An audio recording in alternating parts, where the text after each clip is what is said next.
Gold, trusted gold buyers. మీరు తాకట్టు పెట్టిన బంగారాన్ని విడిపించి ఈ రోజు ఉన్న మార్కెట్ ధరకు కొనబడను.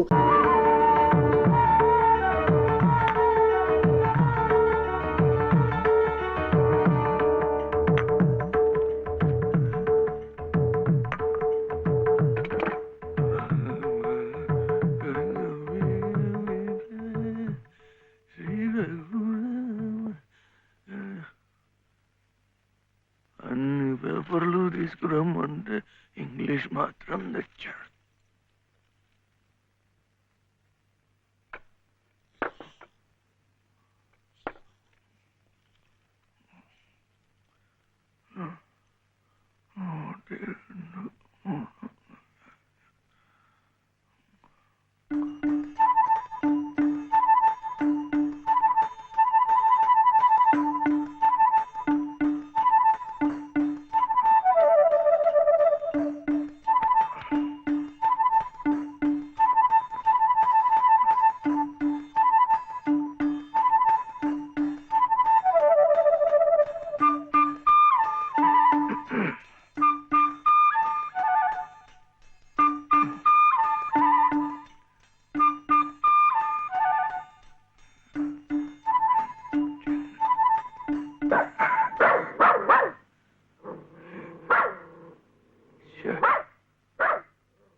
ఎలా పేపర్ కొన్నావు? 6 సీసాలు పాలు తెప్పించావు. వాళ్ళు వస్తున్నారుగా. 3 రోజులుగా ఇదే మాట వింటున్నాను. ఇదిగో కొడుకులు వస్తున్నారు, అదిగో కోడలు వస్తున్నారు అని. అయినా నీ చేదస్తం కాకపోతే వాళ్ళు వచ్చాక ఏం కావాలో కొనుక్కోకూడదేంటయ్యా? అప్పటికప్పుడు దొరకకపోతే వాళ్ళు కష్టపడిపోతారు. ఇవన్నీ ఉంటే పెద్ద పడినట్టు. నీ పట్టుదల కాకపోతే పాపం ఆ బాబుని ఎందుకు చెప్పు ఇబ్బంది పెట్టడం? వాళ్ళకు ఉండేదే పట్టుమని 10 రోజులు సెలవులు. అందులో వాళ్ళ సొంత పనులే చేసుకుంటారా? ఈ ముసలాయన కోసం తీర్థయాత్రలే చేస్తారా? పోనీ ఇదేమన్నా దగ్గర దాపా? అబ్బా ఏంటిది?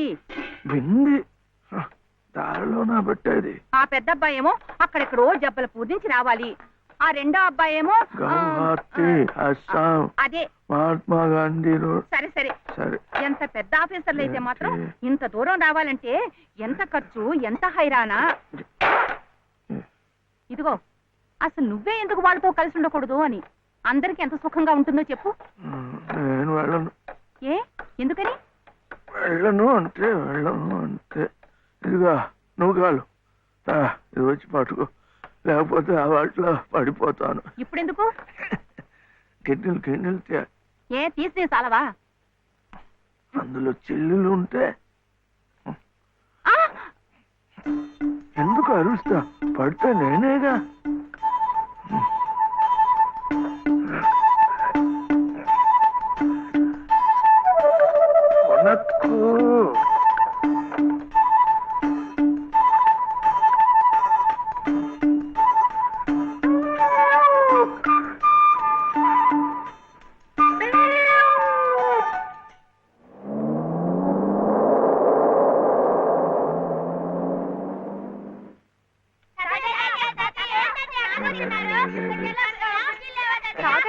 తాతని చూడాలంటే ఇప్పుడేంటే ఏడుపు?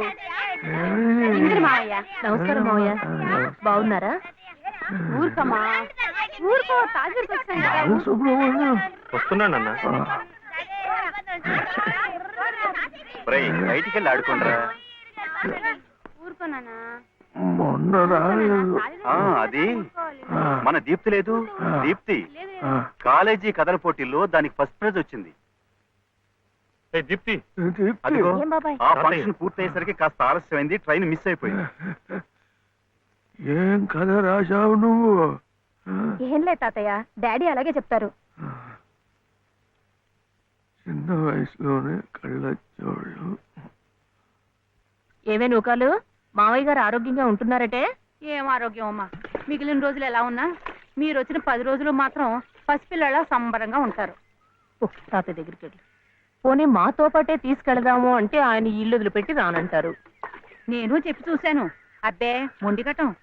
ఈ ముసలాయన కోసమన్నా మీ బంగ్లాలోవన్నీ మర్చిపోయి 4 రోజులు సర్దుకుపోవాలమ్మా. మా నాన్న, ఇది మా తాతయ్య. ఇది మా తాతయ్య, ఇట్టంకాయ వేలు. తాతయ్య, తాతయ్య నువ్వు చిన్నప్పుడు ఇది వాయించాడుగా? తాతయ్య, ఇది నీకోసమే తెచ్చాను, చూడు ఎంత బాగుందో. పాప కన్నం పెట్టి తీసుకొస్తాను.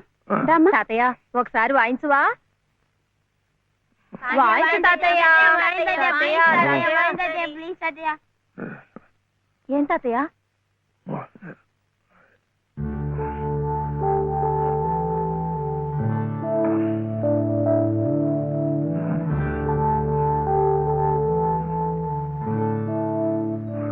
ఏం కావాలి మావయ్య?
In the name of the Father, and of the Son, and of the Holy Spirit. Amen. Amen. And the grace of our Lord Jesus Christ, And the grace of our Lord Jesus Christ, and the love of God, and the love of God, the fellowship of the Holy Spirit, and the fellowship of the Holy Spirit be with you all. be with you all. Amen.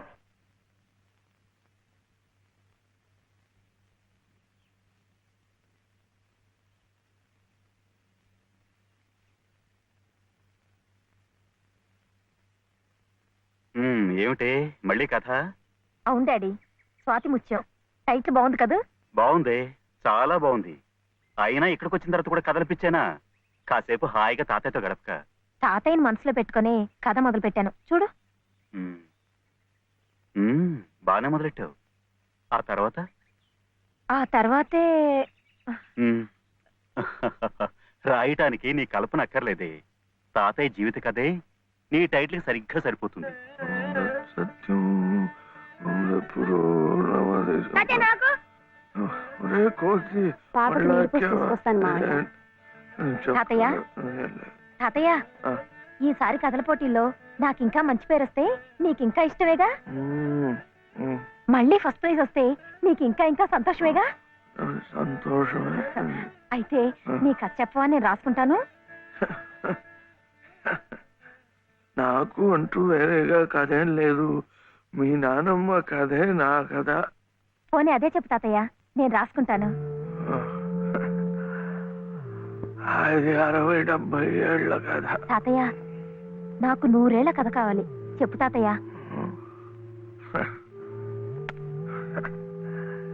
ఏం చెప్తా?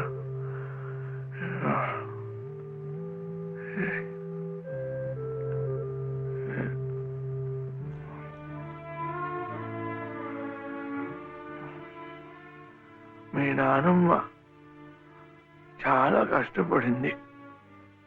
చిన్నతనంలోనే పసుపు కుంకుమం తీసుకెళ్ళిపోయాడు ఆ దేవుడు.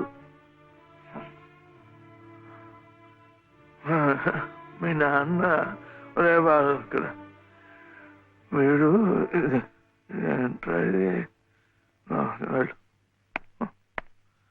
వీడు ఇంతవాడుగా ఉన్నప్పుడు వాడిని వెంట పట్టుకొని సార్ సార్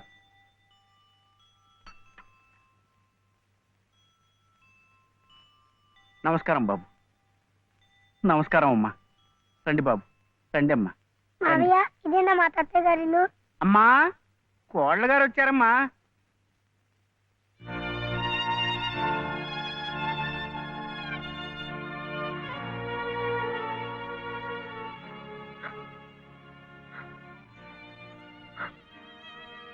అమ్మా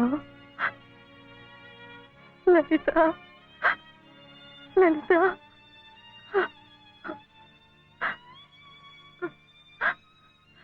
నేను నాన్న, మీ నాన్నమ్మను. అంతా విచిత్రంగా జరిగిపోయింది. నేనే నమ్మలేకుండా ఉన్నాను. వాడి మనసుకు నచ్చిన అమ్మాయిని చేసుకున్నాడు. ఎక్కడున్నా వాడిని చల్లగా చూడు తండ్రి అని ఆ దేవుడికి మొక్కుకున్నానే కానీ మమ్మల్ని కాదని వెళ్ళిపోయాడని ఎన్నడూ బాధపడలేదు. ఎప్పటికైనా ఆయన మనసు మారకపోతుందా, నా కొడుకు కోడలు నా ఇంటికి రాకపోతారా అనుకున్నానే కానీ ఇలాంటి రోజు వస్తుందని ఎన్నడూ ఊహించలేదు.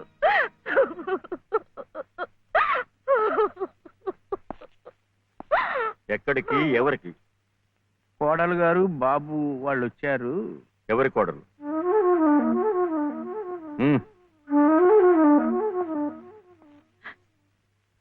ఏమండి, వాళ్ళు తప్పే చేశారో ఒప్పే చేశారో అన్యాయం జరిగిపోయింది. కనీసం ఆ పిల్ల మొహం చూసైనా ఈ పసికందరు చూసైనా వాళ్ళని కనికరించండి. రాజేశ్వరి, నా మాట కాదని ఈ పిల్లను పెళ్లి చేసుకున్నాడని నా కన్న కొడుకుని ఇంట్లోంచి పొమ్మన్నాను. పాడైపోయాక వీళ్ళెవరు రావడానికి? రావు గారు, మీరే అలా అంటే వాళ్ళు ఎక్కడికి వెళ్తారు, ఎలా బతుకుతారు? ఎలా బతకాలని నన్ను కాదని నీ చెల్లికి పెళ్లి చేసావు, అలాగే బతకమన్ను. అంత మాట అనకండి. వీళ్ళని సరిగ్గా పోషించే తాహత లేకే మిమ్మల్ని ఇలా అర్థిస్తున్నాను.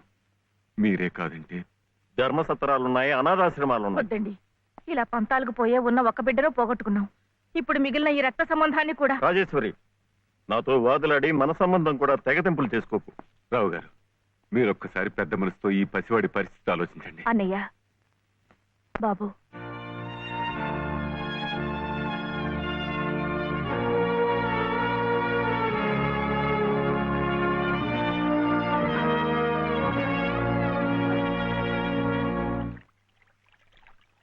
అబ్బా ఏమిటోనయ్యా చలపతి, ఇందాకటి నుంచి చూస్తున్నాను. జరిగిన దానికి అక్కడే కూర్చుని ఓ నిట్టూర్పు విడిచేద్దామంటే ఏది నిట్టూర్పు రాందే, ఒట్టి సొట్టూర్పే గాని. నువ్వా ఒకే అన్నవి, ఆ అమ్మాయి ఒకే చెల్లెలు, మీది సామాన్యమైన కుటుంబం. దీనికి పెద్ద నిట్టూర్చాల్సిన అవసరం లేదు. ఎందుకంటే దేశంలో కోట్లాది ప్రజలు మనలాంటి వాడే కాబట్టి. ఓ కోటీశ్వరుడు కొడుకు తండ్రిని ఎదిరించి మన లలితమ్మను పెళ్లి చేసుకున్నాడు అంటే ఇది పెద్ద నిట్టూర్చాల్సిన విషయం కాదు. లక్షల పెళ్లిళ్ళు ఇలాగే జరుగుతున్నాయి కాబట్టి. కానీ 5 సంవత్సరాలు తిరగకుండానే అమ్మాయి 5వ తరం పోగొట్టుకుని పుట్టింటికి తిరిగి వచ్చేసిందే, అది నిట్టూర్చాల్సిన విషయం. అప్పుడే నిట్టూరు చేశాను. ఇహ పోతే ఆ రావు గారు పంతాలకు పోయి దయాదాక్షిణ్యాలు లేకుండా కోడల్ని మనవణ్ణి ఇంట్లోంచి బయటకు గెంటేశాడే, అదేమన్నా కదదయ్యా, పోనీలే కదా అని నిట్టూరు చదిలేయడానికి. అదే అక్కడ కూర్చుని తలుచుకుని గుండె తరుక్కుపోయి, ఏమైంది బాబు? గుండె తరకపోయిన ఉండు, అప్పుడే సొట్టూర్పు వచ్చేసింది. సరే, ఆ విషయాన్ని వదిలే. మనం నిట్టూర్చి ఆ రావు గారు సొట్టూర్చాలంటే ఒక్కటే మార్గం ఉంది. ఆయన్ని కోర్టుకి ఈడ్చి భరణం కక్కించడమే. ఇంకా ఎందుకులేండి వీధిని పట్టాం? ఏదో భగవంతుడు దానికి అలా రాసి పెట్టాడని సర్దుకుపోవటమే మంచిది. ఇలా సర్దుకుపోతే తన బాధ్యత తగ్గిపోయిందని దేవుడు కూడా నిట్టూరు చేస్తాడు. నా మాట విను, ఉభయ కుశలోపరి. మైసూరెద్దు లాంటి మేల్జాతి లాయర్ని పెట్టి ఆ రావు గారిని గానుగలో తెలక చెక్కలా నలిపేసి భరణం పిండేద్దాం. ఈ పిండుదల నిమిత్తం ప్రస్తుతానికి 2 శాతాలు, ఓ 200 ఇచ్చేయి. ఆ తర్వాత పని జరుగుదలను బట్టి శాతం. అర్థమైంది కదా? ఇద్దు గాని. గురవయ్య గారు, అరచేతులు స్వర్గం చూపించకండి. అసలే చలపతి బాబు గంగోలు అంటువాడు. అందరిలాగా ఆయన్ని కూడా గాను కట్టి తిప్పకండి. ఓ వెంకటస్వామి, చీటీ గుడ్డని పట్టుబట్టని ఒకే బండకేస్తుంది. నువ్వు ఎవరిని ఎలా చూడాలో నాకు చెప్తావా? మీకే చెప్పాలయ్యా. ఆ దేవుడి గుళ్ళో దీపారాధన కూడా కలిసి నుండి పంపించారు రకం మీరు. ఈ విషయం ఆ దేవుడే పట్టించుకోవడం లేదు. మానవ మాత్రం నువ్వేమిటి? నువ్వు నోరు పోయి. అమ్మమ్మా, వింటున్నాను, చెప్పవే. అనంతలక్ష్మి గారింట్లో వాళ్ళ పాప ఆయన తొట్లో వేస్తున్నారట. ఏమైనా ఇస్తే బాగుంటుందేమో. మీ నాన్నకు పుచ్చుకోవడం తప్ప ఇవ్వడం అలవాట్లేదుగా. అయినా పెద్దానికి నన్ను అడుగుతారేమిటే? మీ నాన్నని పిన్నిని వదిలేసి. సర్లే, నిన్ను ఇంకేం అడగను పో. మీ బావను అడుగుతావా? అస్సలు అడగను. ఇప్పుడు అలాగే అంటావు. రేపు తాళి కట్టాక అస్సలు వడ్డీ కలిపి గుంజుతావు. బావతోనా? పెళ్ళా? రమ్మన్నారు తెమ్మని బంతికి. ఏమే వాడికి మహారాజు. అందుకే పట్టాభిషేకం చేసి గౌను మీద కూర్చోబెట్టాను. నేను వచ్చేదాకా ఉండమని.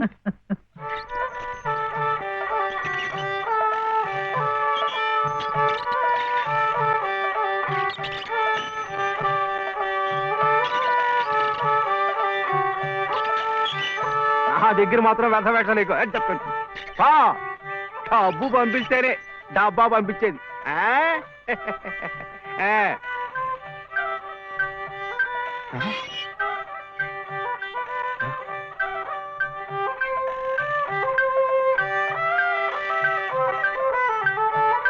అయ్యో, అమ్మో,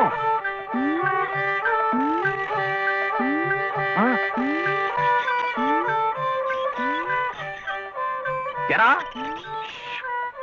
ఇప్పుడు దాకా పడుకునుండు. ఎవరు మెత్తయా చిట్టా? మరెవరు? ఎద్దు. ఎద్దా? ఎద్దు ఇప్పుడు దాకా నిద్రపోయింది, ఇప్పుడే లేచి తిరుగుతోంది పాపం. ఇట్ట అరుస్తే మళ్ళీ పడుకుంటుంది. ఇంకా నూనె ఉండదు, గీనె ఉండదు. ఇంకా ఉషేమిట్రా? నీ కాళ్ళు చేతులు విరిచి గానుగలు వేసి చెప్ప. ఆగో ఆగో ఆగో.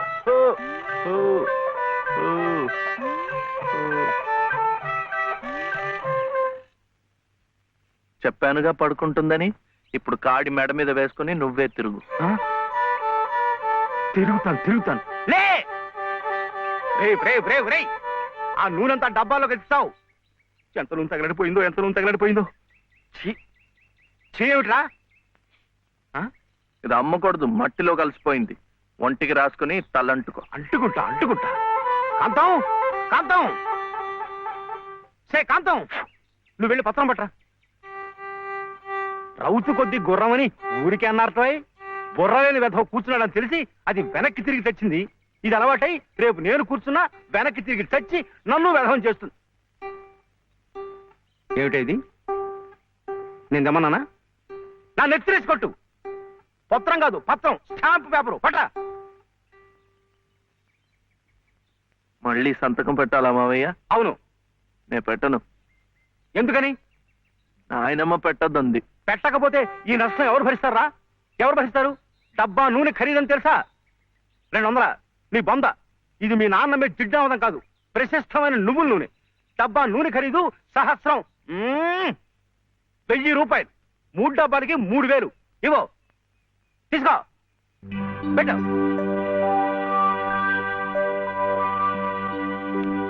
ఇది పెట్టింది, ఇది పెట్టింది, ఇది కూడా పెట్టింది.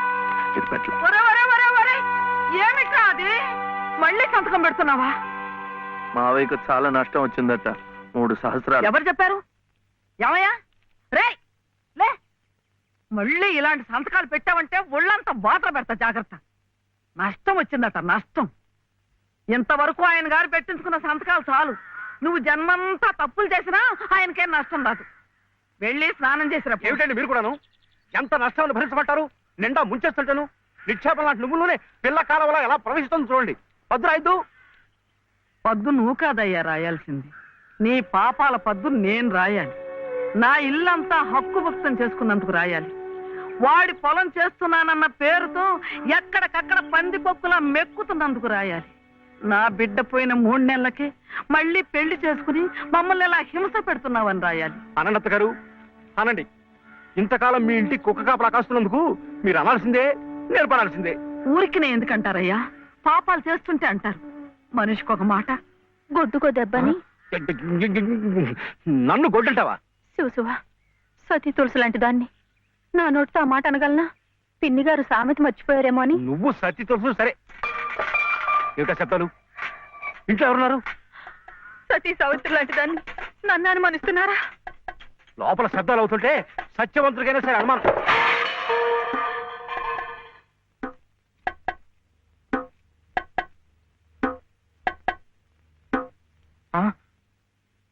చూడు నాన్న, నీకు దిష్టి తగులుతుందని చాటుగా పలహారం పెడితే సీతమ్మ లాంటి దాన్ని నన్నే అనుమానిస్తున్నారు. రామచంద్రుడి కనుక అనుమానించానే, ఏం తప్ప?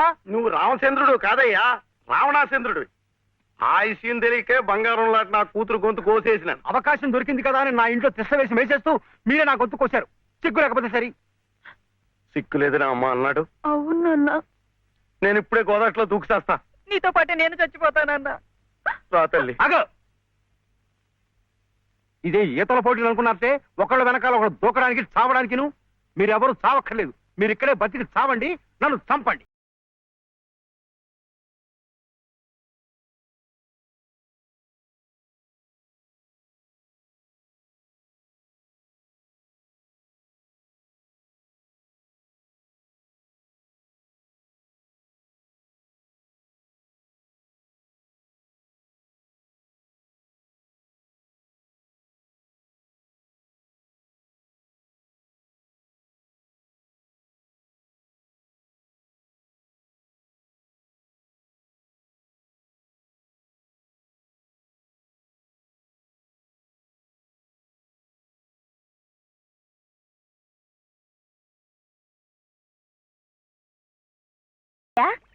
అదేమిటి పట్టపగల్లో చందమామ గురించి పాడుతున్నావు? అడుగో వచ్చాడుగా. ఎక్కడా? ఏడి? నువ్వే. ఏ కాదా? గుండ్రటి మొహం, చక్రాల్లాంటి కళ్ళు, ఎన్నెలల్లే నవ్వు. అయితే పాడుకో. ఏ శివయ్య, కాస్త ఇటొచ్చి ఈ ప్రద్దెళ్ళు అందడం లేదు. వీపు అందకుండా ఎందుకు పెట్టుకున్నావు? మీ ఆడాళ్ళతో ఎప్పుడు ఇదే గొడవ.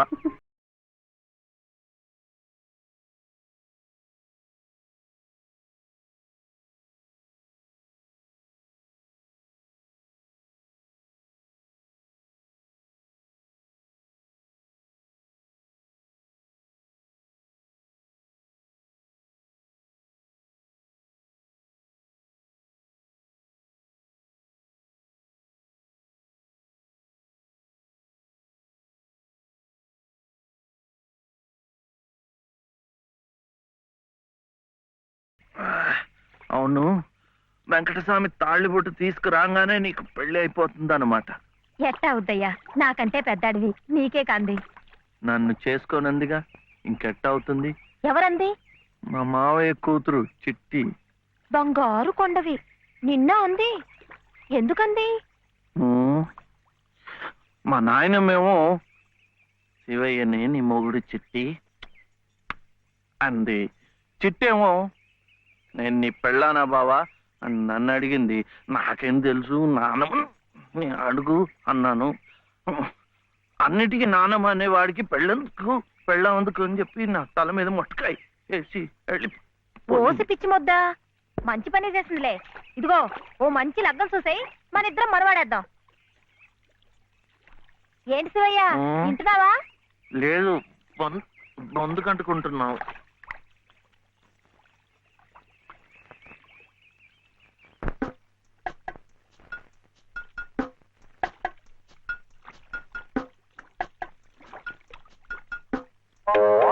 ఏం శివయ్యో, పెళ్ళనగానే చేతికేదో కరెంట్ వచ్చినట్టుగా ఉంది. అంటే కర్మ, మను అయితే మన ప్రేమ పట్టపగ్గాలు ఉండవు. ఊరి సచ్చినోడా నువ్వా? ఎల్లెలా ఏటే సుబ్బులు, చెయ్యి మారగానే సాకు తగిలిందటే చుట్టుకున్నట్టుకున్నావు. పట్టేవాళ్ళ బుద్ధేంటో ఆ చెయ్యి వాటంలోనే తెలిసిపోద్ది. అమ్మో!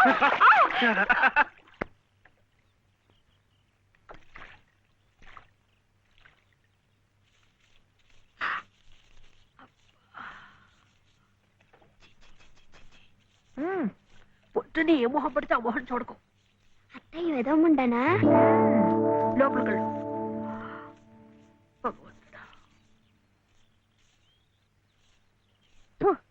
పొద్దున్నే నీకెందుకులే మా పళ్ళు, అవి అక్కడ పడేసి లోపలికి వెళ్ళు. పర్వాలేదులే వదినా, ఇందులో తప్పే ఉంది. తప్పే ఉంది అని నిలదీసి అడిగితే నేనేం చెప్పను? నిన్న పొద్దున్నే నీ మొహం చూశాక ఆ పక్కింటి ఆయన కాలు జారి పడ్డాడట. వాళ్ళ ఆవిడ ఒకటే తిట్టిపోసింది. పొద్దునే లేచి ఎవరైనా కాస్త మంచి మొహం చూడాలనుకుంటారు పాపం. ఏమే నీళ్ళు, నువ్వు వెళ్ళి కాస్త కాఫీ పని చూడమ్మా. వెళ్ళు.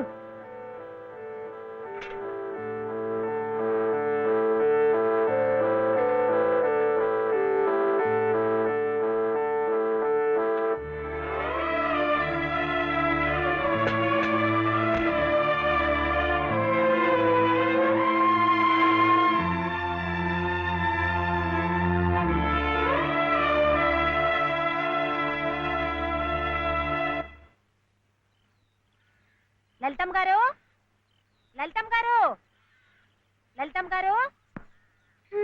అదేమిటి రోజు ఎంచగ్గాను దుర్గమ్మ గారు అని నా పేరు పెట్టి పిలిచేదానివి, ఈ రోజు ఏమిటి లలితమ్మో అంటా గావుకేకలు దుర్గమ్మ లలితమ్మ అయిపోయింది ఏమిటి?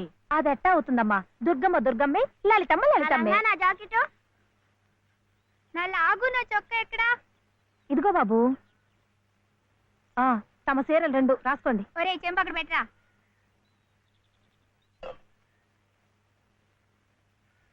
రా బాబు, ఇదిగో మీ అమ్మగారివి 6 చీరలు. మరి జాకెట్లు ఇదిగో ఉన్నాయి. ఇవి నీ చట్లు నిక్కర్లు, జాగ్రత్తగా పట్టుకెళ్ళు. అమ్మో ఇన్ని బట్టలే? మొగుడుతో కాపురం చేసే నేనే ఒంటి మీద బట్ట రాటి మీద బట్టతో అఘోరిస్తున్నాను. మొగుడు లేని ఇవిడి గారికి అమ్మా రేవుకు 6 చీరలే. ఇట్ట ఈ స్త్రీలకి ముస్త్రీలకి ఆయన గారి సంపాదన అంతా తగలేస్తే నేను నా బిడ్డలు అడుక్కు తినాల్సిందే. చిచ్చి, మీ బట్టలే అనుకున్నాను. మీ మనసు కూడా నీరకాయ పట్టి మురికెత్తిపోయింది. ఒక్కసారి మీ ఆయన గారు ఉడకేసి ఇస్త్రీ చేస్తే నా స్వామి రంగా. ఏమిటే గొడుగుతున్నావు? అబ్బే ఏం లేదమ్మా. అయినా మీరు కూడా ఏందమ్మా, దేవుడు ఏదో చిన్న చూపు చూడబట్టి ఆవిడ మీ ఇంటికి వచ్చింది గాని నిన్నటిదాకా ఆవిడ లక్షణంగా బ్రతికిన మనిషేగా. అంటావు మధ్యలో నీ సమయం పోయింది. బట్టలు ఎక్కువేస్తే డబ్బు బాగా గుంజొచ్చని నీ ఆలోచన. ఆవిడ గారి బట్టలకి మీరేం డబ్బు ఇవ్వక్కర్లేదులేండి. పుట్టెడు కష్టంలో ఉంది. ఆవిడికి ఈ పాటి సాయం చేస్తే పుణ్యమైనా దక్కుద్ది. ఆహా, అంత పుణ్యం కావాలంటే నీ కొంపకి తీసుకెళ్లి నెత్తిన పెట్టుకు పూజించు ఈ సంతని. ఆవిడ రావాలే గాని ఆ మాత్రం అన్నం పెట్టలేకపో. మా కొంపలు ఇరుక్కు కావచ్చు కానీ మా మనసులు ఇరుక్కావు. మనసులు గుండెలు కోసి పెడితే సంతోషపడే ఘటాలు కావు. ముప్పుద్దులా మేపినా మనుషుల్ని పీక్కు తినే రకాలివి. అమ్మా అన్నం పెట్టవా? వచ్చి భుంచొద్దు గాని పద, బడికి టైం అవుతుంది. ఏమ్మా, పిల్లాడికి అన్నం పెట్టకుండానే స్కూలుకు పంపుతున్నావు? మాటంటేనే మూతి విరుపులైతే చాలా కష్టం. ఈ పూటైతే మానిపించావు, మధ్యాహ్నం తప్పుతుందా, సాయంకాలం తప్పుతుందా, రాత్రికి తప్పుతుందా? ఈ ఒక్క పూట ఆదా చేస్తే మాకేం మిగిలేదు లేదు. శుభ్రంగా కూర్చోపెట్టి వెళ్ళవయ్యా, వెళ్ళు. అది కాదు వదినా, నిన్న పొద్దున అన్నం తిని కక్కుకున్నాడు, అందుకని. పడ్డం లేదంటే ఇడ్లీలు బొడ్లీలు చేస్తాననుకుంటున్నావేమో. 3 రోజులు అన్నమైనా కుండలో వేస్తే ఎగబడి తింటారు నా బిడ్డలు. వీడు అలవాటు చేసుకుంటాడులే వదినా.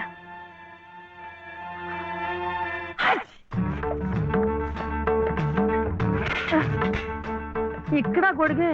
నీకు వర్షం వస్తుందేమోనని. సర్లే, ఎక్కడైనా పెట్టు. రామ రామ. ఇక్కడ కాదు, అక్కడ.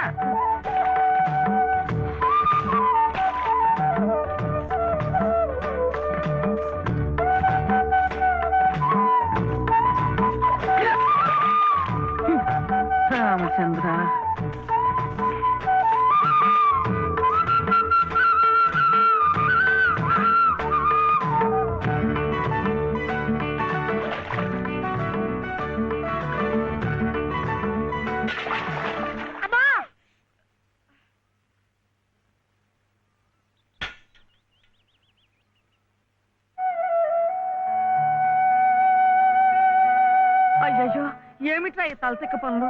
చూడలేదు. సర్లే, బిడ్డ పూర్తిగా తడిసిపోయాడు. ఏమనుకోకమ్మా. పర్వాలేదు. చాలే. అయితే రేపటి నుంచి నీళ్లు కూడా పోయాను. ఒరే, ఇదంతా నా కోసం అట్రా, నీ కోసం కాదు. ఏది చేసినా భక్తితో చెయ్యాలయ్యా. అయితే ప్రసాదానికి వెళ్ళినా వెళ్ళు. ఓం రాజాతిరాజాయ ప్రసహ్య సాహినే నమో వయం వై శ్రవణాయ కుర్మహే సమే కామాం కామ కామాయ మహ్యం కామేశ్వరో వై శ్రవణో దదాతు.